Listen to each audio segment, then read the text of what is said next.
A husband and wife are glad to be home in Kaneohe after spending 5 days trapped by floods in Peru. KITV4's Keoki Kerr is here live with an update. Keoki? Well, Paula, even though they've been married for 4.5 years, Meg and Connor Overstake had never gone on a honeymoon trip since Connor, who's a Marine helicopter pilot, had 2 wartime deployments to Iraq and Afghanistan.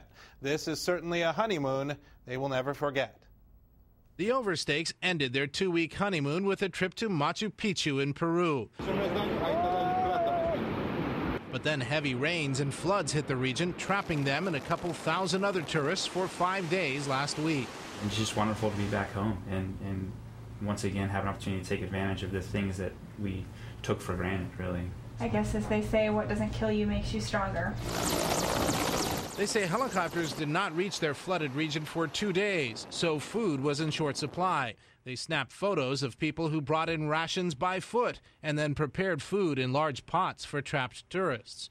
Helicopters began a slow evacuation, and Connor, a Marine helicopter pilot and air controller, could only watch. As a helicopter pilot, of course, that was frustrating. I wish I had a helicopter to facilitate that, and normally I'm on the other side of it. In the Marine Corps, we're usually the ones that go in, like in Haiti. We go in and we help people out in these sorts of situations. Peruvian authorities evacuated the oldest people first. This picture shows a sign posted the day people in their 40s were allowed to get in lines and wait for the helicopters. Then finally, last Thursday, those in their 30s were allowed to leave. I've never been happier to be 30 in my life. We beat all the 20-year-olds out. But Meg Overstake has a piece of advice for anyone planning to travel to that remote location in Peru. To anyone that wants to go to Machu Picchu, we highly recommend the dry season. They were both saddened when I told them that heavy rains once again flooded the region yesterday and today,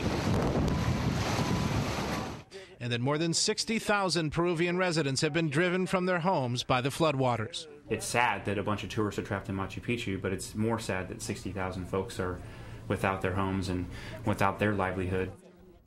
Peruvian government officials said today they need to repair the area's vital tourism industry, which is losing $1 million a day, while train and car access to Machu Picchu remains blocked because of the floods.